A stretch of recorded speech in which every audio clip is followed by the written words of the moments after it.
How do I do it all? The Brezza gives me the power. All right, round one done and dusted. Now, how do teams respond, especially the kind that haven't started IPL 2025 on a winning note? One such team are the defending champions, Kolkata Knight Riders, went down to RCB. They make their way to Guwahati now, where they face another team. They got a hammering in their opening game, and the Rajasthan Royals are looking to respond in their adopted home as Riyan Parag, a man from Assam, is going to lead them in the state of Assam. Toss has already taken place. Took us a few more minutes longer than usual to get to you, but we're going to build up to RR versus KKR on Maruti Suzuki Arena presents ESPN Cricket for Timeout. Ambati Rayudu is very much there. He's our secure middle order batter in the middle. Matt Roller next to him to give him all the information to confuse a batter like an analyst does. And might I welcome a friend of the show and ace broadcaster, Nick Knight. Welcome, Nick. Thank you very much. How was your initial start to the IPL? You had a cracking game at Vizag the other night, didn't you? I did, yeah. LSG versus DC, and it kind of went like this, didn't it? And I was on commentary thinking, hang on, which way is it going to go? And then eventually it kind of went the way of DC, but cracking game. Yeah, loved it. You know, last night we were watching the finish to the Gujarat-Punjab game, and there was a left-hand batter at Ahmedabad, and there was a left-arm bowler, and they needed 5 sixes to win the game. And the only thing that was needed to make it happen was the voice of Nick Knight, I thought. Rinku. Yeah. I was watching it. I was in my hotel room. I had a long flight and I got in and I was thinking exactly the same. What was it, 29-30 off the last over? Yeah. And I was thinking, how could I have done that bit of commentary better? And I was reliving the moment. But what a moment it was. And yeah, of course, we got Rinku tonight. That's kind of you, because I thought you were thinking, I wish I was doing that and maybe it could have happened again. But you're not one of those commentators. Right, big news is coming through from Guwahati, where we have multiple team changes. But Raidu, firstly, it's a big day for Riyan Parag in his hometown to lead the Rajasthan Royals while Samson remains on the impact subs bench. Yeah, absolutely. I mean, that part of India, which generally has not witnessed many good big ticket games. Yes. I think this is one of them, and their own child, so to say, who has grown up there, who has played first class cricket from there, who has been a young boy, they all adore. So it's an amazing moment, not just for him and his family, but for the entire state of Assam. To be fair, it was a tough initiation into captaincy, being smashed by the Sunrisers for 286 or whatever it was, and he has to do it again today, manage his resources. He didn't have an easy day that day at Hyderabad, did he? Yeah, I think so. I mean, he is going to maybe just use his bowlers a little better, and I feel with Hasaranga coming in, he'll have that impetus in the middle overs to get those wickets. And that pitch generally has never been a very, very high scoring one. And also, whenever I have played there, the ball has seamed around a bit. So it'll be interesting to see if there's some help for the fast bowlers early days at least. Yeah, all right, lots of changes. Matt, let's talk about them. KKR have won the toss. They're going to bowl. Ajinkya Rahane is saying that there's going to be a lot of dew. That's what he's saying. We'll find out as this game moves on. But there are some significant changes, especially for the Knight Riders. It's just one game in, but they're missing Sunil Narayan, who is out due to illness. And we're going to see Moeen Ali still around. Still some life in Moeen Ali, Matt. Yeah, he's announced that he's going to quit English domestic cricket later this year, but he is still playing franchise cricket around the world. He's retired from internationals as well, but yeah, back at the IPL, and it'll be really interesting to see where he fits into that side as well too, because he could open the batting as a sort of like for like from Narayan, or they could go left right and promote potentially Rahane. Be an interesting one to see which way they go. It's really hard to keep track these days of what an active player is and what a retired player is. You retire from English domestic cricket, you're saying? Yeah, he's going to free himself up, basically. They've introduced some new rules around no objection certificates, so he's going to free himself up. What are you retired from and what are you active in? Can you remind me once? I have retired from anything, any place or any bowler that bowls fast. I have to say, I was on the plane coming here last night and I sat next to a fella and he said, are you still playing? I was like, you're kidding me, I'm 55. He said, are you still playing? I said, no, long gone. You took me actually by surprise. 50, you're in great shape, Nick. 55. You even rejected the call for a blazer today because you wanted to show us You should have. the fine shape you're in. should have played the IML that we guys have played. Have you very been asked recently. to play any international retired leagues? Actually, the back is well gone. Okay. But yeah. I'll leave it there. You've not played Tino Best in any of these leagues, no? No, I have. Oh, you have. So there are still some of them that both Fidel fast. Edwards. Yeah, Fidel Edwards Yeah, he can and still get Jerome Taylor. They were all fast. The West Indians were.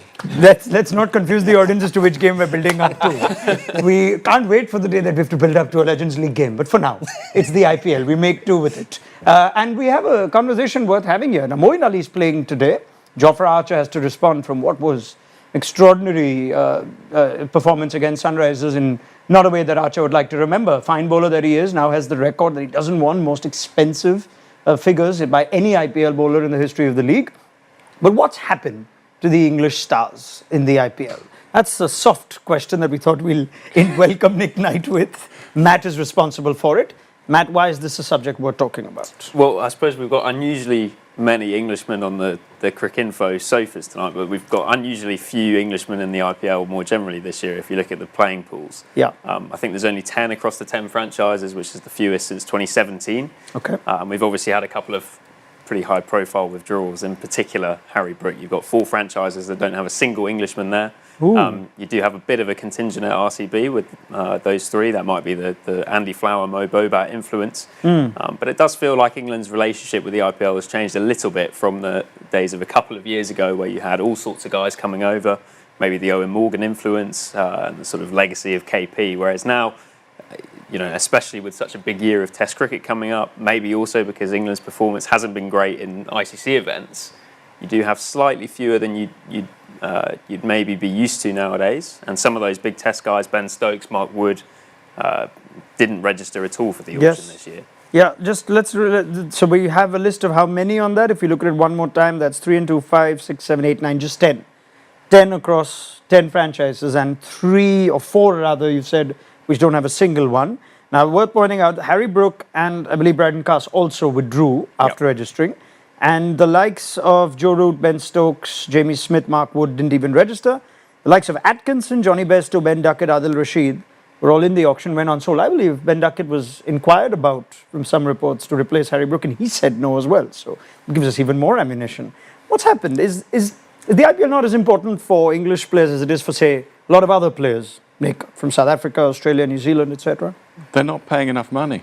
Yeah, that could very well be the long and short of it. I mean, on a serious note, I think there's a number of factors that Matt's mentioned there. I mean, Rob Key, who's in charge, of course, back at the ECB, he's basically unfairly right, to try and encourage his players to play as much for England. They've got 5 Test match series against India.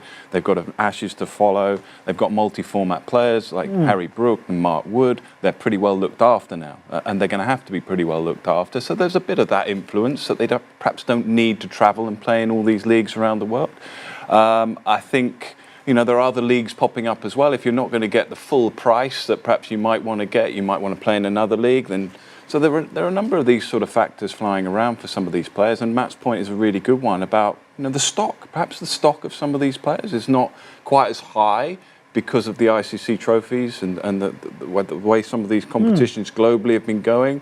You look at Sam Curran, go back a couple of T20s back in the Australia competition. Yeah. He was the man of the Player moment. of the tournament. Suddenly goes into the IPL auction, gets an absolute full whack. So. There are a number of factors, I think, that are combining to make perhaps a few players less than you'd expect. Yeah, I'm trying to think of whether the time that England players were in great demand in the IPL was also the time when they won the 2019 World Cup, 2022 World Cup, and winning ICC events. And now there's a challenge on England in ICC events, and there are not enough England players. Now, which is the chicken or the egg in this? Should they be playing more IPL cricket? Will that help them be a better white ball team? Is it the other way around, where we saw a golden generation of English players and we just don't have those players anymore? I think a lot of people have benefited from playing in the IPL because a lot of them got better playing against spin and also on wickets that were slow. But somehow, we have seen the England side in India, and somehow they're just playing one-dimensional cricket, especially in the middle overs and especially against spin. To go hard against spin, you also need skill. So where do you develop that? You develop that in the subcontinent or on wickets such as this. So, it's quite a catch-22 situation where And actually, one of your early teammates, I think, back in the Mumbai days for you, was Josh Buttler in one of his first IPL seasons, and he's probably the prime example of someone who's come over here, shown how good he is, and also improved so much to become the player that he has been in the IPL. He's got a great record over here, but I imagine when he came over in 2015-16, the work he had to do was against spin, and he probably benefited from being in that MI dressing room. Yeah, he did, and I mean, you know, he first thing he has discovered was bats. Yeah. he understood that Indian bats were far, far, far better. Is that true? Yeah, it is, and he carried few of them back home, and he was like impressed. And from then on, you know, he obviously improved playing against spin, and he's become a magical batsman against spin. And in the subcontinent, everybody loves him. The kind of shots that he plays is quite unique. You don't see many English players play so much of the back foot and use the crease. And He's one of the greatest in the league. Yeah. We played a series back here, I think it was 2001. I got a few runs, but not played as well as I'd like. And at the end of the series, I think it was a 5-match series. It might have been the one where Freddie pulled his top out. I think it was 2000, I can't remember. And Sourav Ganguly, I think, was captain of India. And he came up to me at the end of the series, he goes, have that, go on. It was one of these great big Indian bats. He said, go on, have that. You might do better with that. Go on, have that. And I thought, yes, thank you very much. And he was absolutely right. I mean, it was a piece of wood I'd never seen anything like. And a whole lot better than the one I had. So he gave it to you. Yeah, just gave it to you. He said, try that. Go on, have that. True story. It was an act of generosity, but he also said you might do a bit better I with think that. he felt sorry for me because he was the opening batsman from India, I was the opening batsman from England. He was doing a whole lot better than me. He was a whole lot better than me anyway, but he was smashing them to all parts. Have a go with that, sir. Wow. Thank you very much. Now that's still 25 years back now. You think the bats have already gone multiple facelifts since? Are Indian bats? I'm digressing a little bit. Are like, Indian bats the no, best? it's like English willow. You know, the willow is produced there. I mean, cut there, but they're shaped in India. So it's the same with the English players. They're made there. They can be shaped here to play against spin. Yeah, this is the factory. Okay. This is the factory. All right. Very good. Very nice. So much history in it that I want to bring up over here, but no, I'm letting it go. For now, let's look at the teams, shall we? Because there are multiple changes, significant ones, and we've got a game where both teams are in search of their first points in this year's IPL. Let's have a look at KKR's first. Rane's won the toss and decided to bowl first. What happens to the top of the order in the absence of Sunil Narayan? Rayudu, Moeen Ali potentially can open. Will they promote Venki Iyer? Will Rahane promote himself? Otherwise, no changes. Spencer Johnson ahead of Andrik Nokia. Raghuvanshi on the bench. One would think he might be the extra batter in the second innings. Rayudu? Yeah, I think, I feel Rahane might actually promote himself on this pitch, and Raghuvanshi might come 3, or Moeen Ali can bat 3, which he has done in the IPL successfully. So, it looks a good side. They haven't changed much in terms of bowling, so they are backing their bowlers here. Yeah, forgive me, there's so much cricket right now that I can't recall. What's Moeen Ali up to? What's he been like in recent times? Cool, he's been smashing him at the top of the order. I mean, I think it's a genuine option. I think Matt said it. Get him up there, have a go. I mean, they're not short left-handers there. I think there's 4 in the top 5 potentially that are left-handers. So, captains, they like to sort of mix the left-hand, right-hand combination. So someone like Moeen might fit into that a little bit, but I'd just get him up there, get him to go and try and take on that new ball, which he's very, very good at. So that's definitely an option. I mean, it's an interesting one to see where they go, because Rahane can do it, Venkatesh Iyer could do it. I mean, we're talking here right at the top. I think that Venkatesh might want to have more opportunity, don't leave him too late. So if it were me, I'd probably go Moeen. Okay, at the top. What about Rajasthan Royals? Changes that they've made as well. Surprised in the opening game that Hasaranga did not make the 11, assuming he was fully fit. Well, he makes this one, and he is in for Fazal Haq Farooqi. So both Sri Lankan overseas spinners, along with Jofra Archer, will make up this bowling lineup. Otherwise, barring Farooqi missing, doesn't look like there are any changes on that side. Samson is on the left of screen. He'll probably go out, and they might have an option with an extra bowler. So I think there is one change. Madhwal could be an option for them. Yeah, Shubham Dubey only, I guess, if they have a collapse. Batted well in the last game, though. Yeah, he did. Rajasthan are quite often, they're a little different to most teams in how they use their impact player, aren't they? Because they quite often pick the same 11 regardless whether they're batting or bowling first, and then we'll look to add for the run chase, or for the second innings, I should say, depending on what they feel they need to strengthen. Maybe if they have an early collapse, they might think about bringing Dubey in, but They do things a little bit differently, and I think I think we'll probably come on to this, but it's notable to see that Hasaranga's in because he's pretty much the only all-rounder in that squad, or only genuine all-rounder, or anything approaching it. I know his batting in the IPL hasn't quite been there yet, but it's clearly a conscious choice, isn't it? Because Rahul Dravid has come in as coach. He's been part of that Indian setup that's relied so much on Jadeja, Axel Patel, Hardik in T20, and yet he's come in and it's very much a squad of specialists, as it was in the last auction cycle as well. Of course, the all-rounders only came in Rahul's last ICC event. Before that, there were a lot of specialists before that too. But yeah, you're right. Last night we saw great use of the impact sub, didn't we? And just how two teams used it so creatively. Whereas RR, Matt's right, they tend to stick to a 12. And if they have a batting collapse, Dubey will come in and they have enough bowling.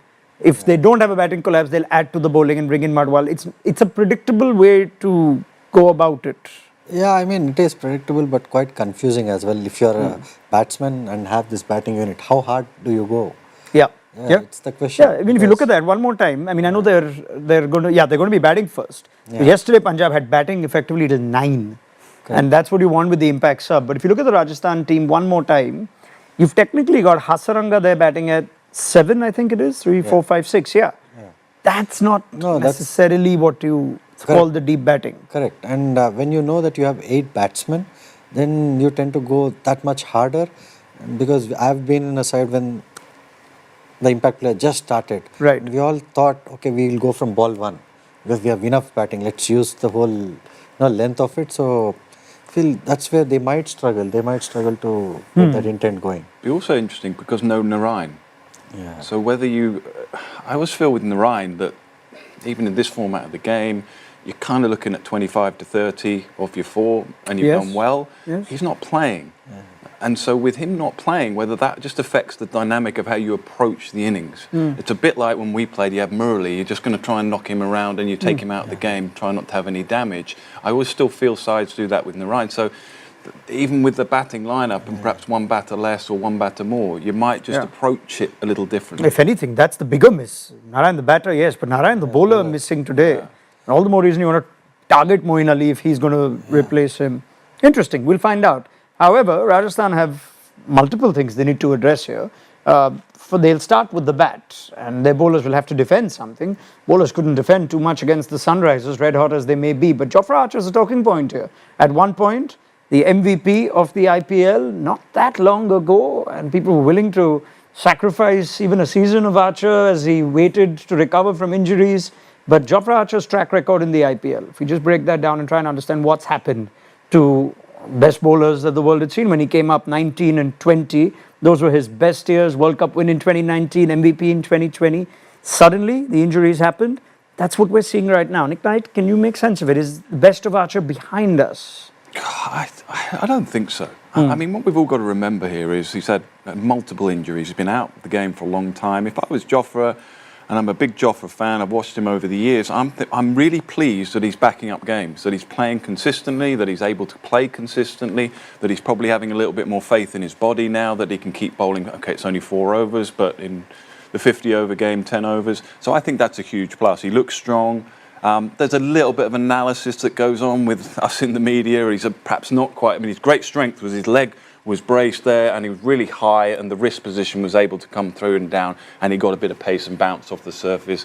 Now he's a little bit more leaning leg side. He's not quite as high and therefore perhaps not quite. That's the technical stuff. I'm going to move over that. We love the technical stuff, by the way, if you want to talk more. The technical stuff has its role, I get that. But actually for me, so you have to evolve, don't you, as a player? What's the next layer look like for Jofra? If you're not necessarily going to get all that pace and bounce, where are you going? Variations. Are you out thinking batters? I think that's the next thing for Jofra. I think the next month or 6 weeks in the IPL is going to be a huge learning curve for him. And just backing up games, getting more consistency, getting more belief in the body and working out what the next layer looks like. I think that's going to be a big thing for him. Yeah, I think so. And also, we have not seen him use the crease much. He doesn't go wide as much because, as Nick said, if he's bowling or angling it in, if he comes a little wider, even if it straightens, we all know it is difficult. But he's just bowling from the same spot. We have seen that in Champions Trophy as well. And he loves to bowl short somehow in the subcontinent and he has to realize that when you bowl short in the subcontinent, it opens up the entire ground for the player, for the batsman. But somewhere where he has pace and bounce, maybe, you know, only the fine leg or the third man come into play. But here you can hit him all around. So, you know, he just needs to make that adjustment mentally. Yeah. Because he has the skill, he has the pace, he still is a great competitor. So Just summarize his last 12 months, because I think, Matt, the T20 World Cup in the Caribbean, we did see shades of the best of Archer. Then the Champions Trophy, we definitely didn't. The India series here, he definitely didn't. So how has that graph actually gone for Archer? Well, you're spot on. I think he actually had a really good T20 World Cup. I think he was probably England's standout bowler in that tournament. Admittedly, they didn't have a great time of it. They reached the semis, but never really looked like they were a genuine contender for that title. Well, they didn't have the advantage of knowing where the semi is going to be played. Of course. Now, move on. Then, since then, it's probably not gone quite as well. I think particularly this year, obviously, as Rayudu suggests, he struggled a bit at the start of the year when he came over to India. And then Champions Trophy was an interesting one, actually. I think with the new ball, it was genuinely pretty good. But he really struggled when he was coming back to sort of back it up in the second or third spell. And yeah, you can see there the economy rate, not what you'd want. He did take 6 wickets in 3 games, but those were almost exclusively with the new ball. And then where he struggled was trying to shut people down at the end. I mean, particularly that Australia game is the one that sticks in the mind, where Josh Inglis was absolutely nailing him for 6 over the leg side time and again. I think we've got to keep a bit of context as well to this. I mean, the other day, Pat Cummins went for, 60? Yes.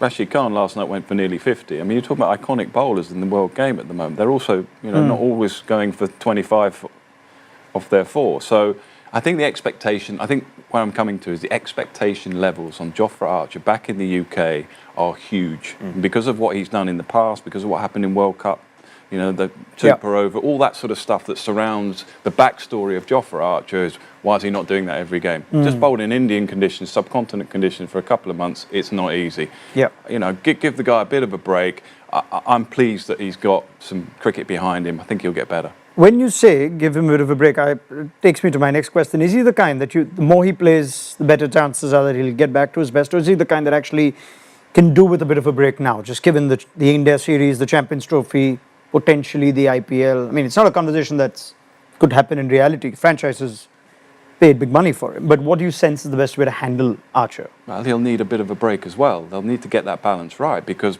from what I understand, he wants to play Test cricket. So he can't play 14 games then. That's another layer here, by the way, because Test cricket against India is not far away. And so you're going to want to have him fit and fresh and firing and ready to go and bowl all those overs that are going to be required in Test match cricket. So if he has a full IPL and bowls every game, no, I don't think that's going to happen. I mean, I don't know if the discussions come up, but should England just not look at him for red ball cricket? No, I think they can look at him for red ball cricket, because he's always been, a very good bowler with the red ball. So I feel it's just a transition phase in his career after his injury, where we all have gone through injuries, and after that you're never the same player, your technique's never the same, and you need to have those adjustments.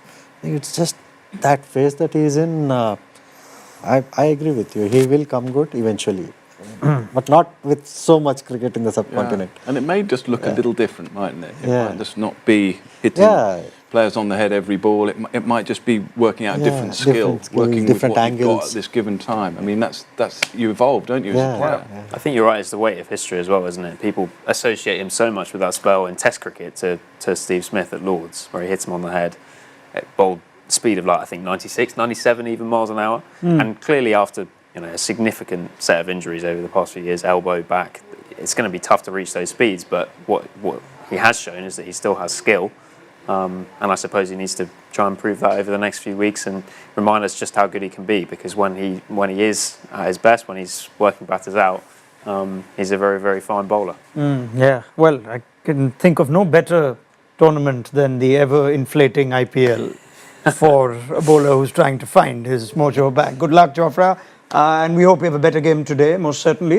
Cricket's a better sport when Jofra Archer's bowling at his best. For now, he can sit back and watch his batters at least get a good enough score for him to defend. We break down Power Play Conversations. It's time for our Maruti Suzuki Arena presents Power Play Conversations.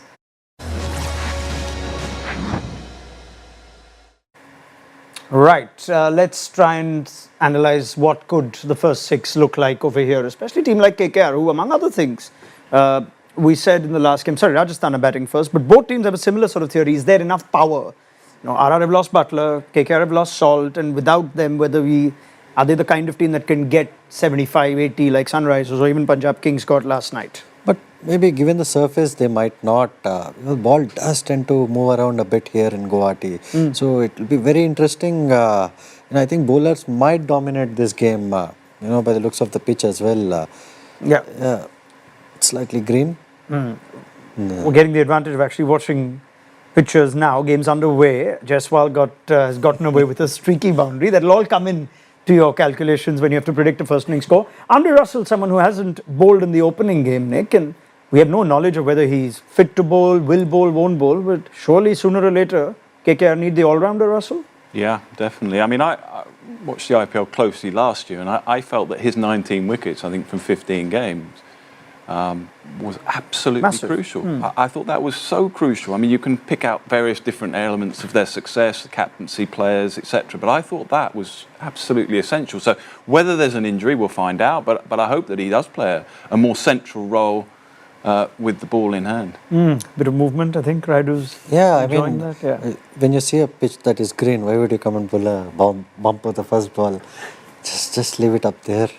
Then why don't we let Raidu start with the first innings predicting score? This is a fun game we do. We do terrible at it, Nick. Hopefully you'll improve our chances. I try and give Cricinfo's forecaster, which is now saying 201.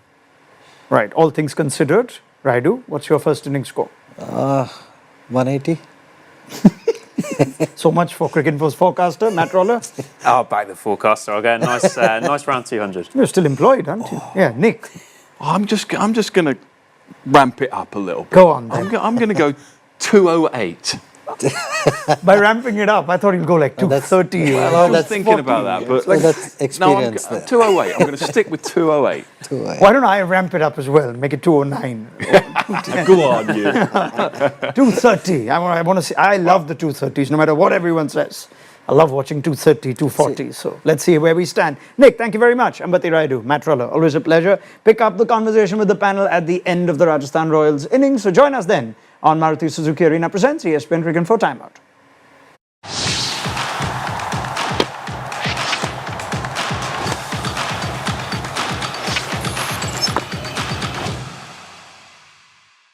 How do I do it all? The Brezza gives me the power.